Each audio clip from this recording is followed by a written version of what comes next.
కార్తీక మాసం వచ్చేటప్పటికి వెళ్ళి ఆ జలములలో స్నానం చేశారనుకోండి, మనం రివర్ కరెంట్స్ అంటూ ఉంటాం.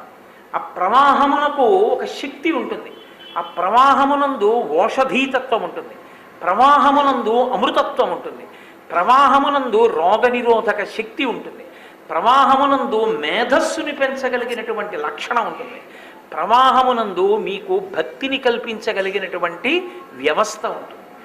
ఇప్పుడు నదీ ప్రవాహం దగ్గరికి వెళ్ళి తల ముంచి స్నానం చేశాడనుకోండి, దాని వలన గొప్ప ఆరోగ్యాన్ని పొందుతాడు. ఎందుకంటే ఆ అమృతత్వాన్ని, చంద్రకిరణముల నుండి పొందినటువంటి అమృతత్వాన్ని తమలో కలుపుకున్నటువంటి నదీ జలములు తల మించి శరీరావయవముల నుంచి ప్రవహించి వెళ్ళిపోతే, అలా ప్రవహించి వెళ్ళిపోవడం వల్ల ఏమవుతుందంటే ఈ శరీరము ఆ అమృతపు శక్తిని తాను గ్రహిస్తుంది.